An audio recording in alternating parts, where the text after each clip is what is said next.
નમસ્કાર સજ્જનો, સ્વાગત છે આપનું અમારી યુટ્યુબ ચેનલ ક્રિએટિવ ગુજરાતી પર. દોસ્તો, ઈરાન, ઇઝરાયલ અને અમેરિકાના યુદ્ધની અને તેને લઈને સ્ટોક માર્કેટ વગેરે ઉપર આવેલી સંકટભરી પરિસ્થિતિ જોઈએ ને આપણે, તો અમેરિકા, ઇઝરાયલ, ઈરાન વચ્ચે ખેંચાઈ રહેલા યુદ્ધના ડરથી યુએસ માર્કેટ 6 મહિનાના સૌથી નીચેના સ્તરે પહોંચી ગયું છે. S&P 500 અને નાસ્ડાકમાં મોટો કડાકો બોલાયો છે. ક્રૂડ ઓઇલના ભાવ $112 પાર કરી ગયા છે પ્રતિ બેરલ. વૈશ્વિક બજાર માટે હાલનો સમય અત્યંત કપરો સાબિત થઈ રહ્યો છે. મધ્ય પૂર્વમાં ચાલી રહેલો સંઘર્ષ અને ખાસ કરીને ઈરાન યુદ્ધ લાંબુ ખેંચાવાની દહેશત હવે સીધી રીતે શેર બજાર ઉપર દેખાઈ રહી છે.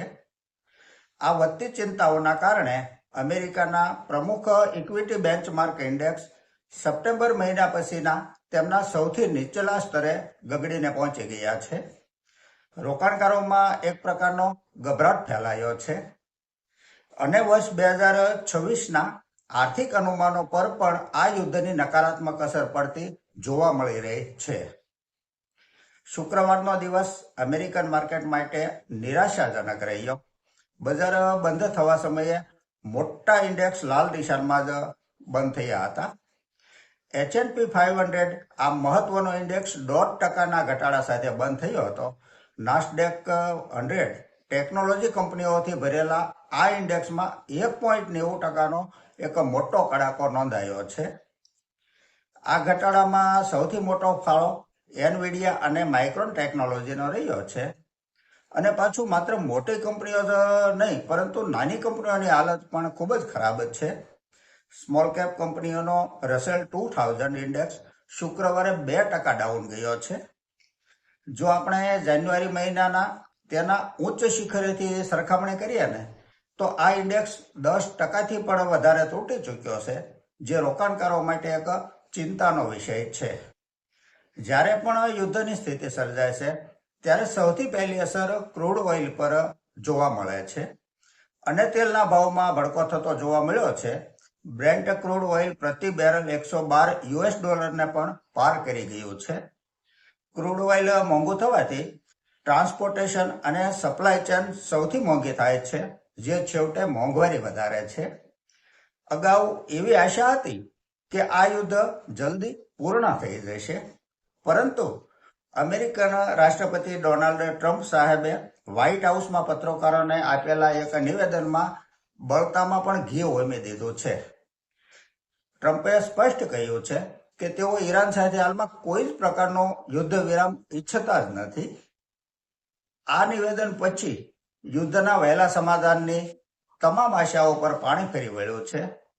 આ સાથે જ CBS ન્યૂઝના એક રિપોર્ટમાં ચોંકાવનારો દાવો કરવામાં આવ્યો છે કે જે રિપોર્ટ પ્રમાણે અમેરિકા હવે ઈરાનમાં પોતાના જમીની સૈનિકો ઉતારવાની તૈયારી કરી રહ્યું છે.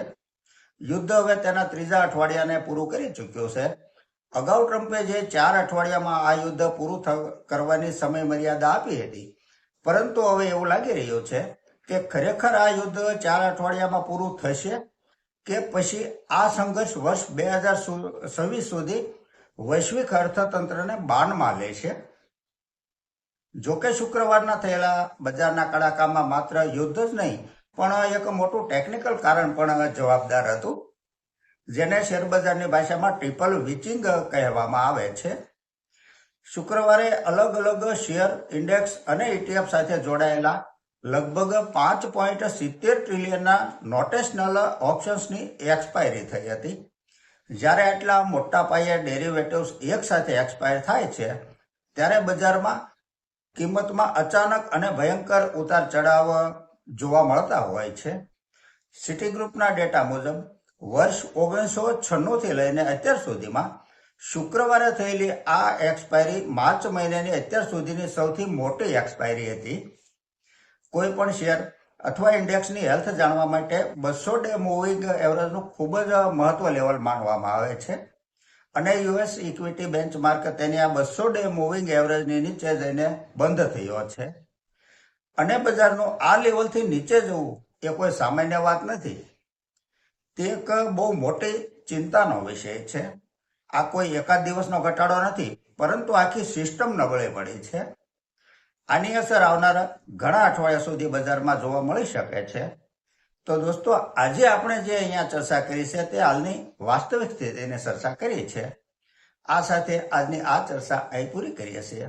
જો આપને આજની આ ચર્ચા પસંદ આવી હોય તો લાઈક કરજો, શેર કરજો, મારી ચેનલને સબસ્ક્રાઇબ કરજો. નમસ્કાર.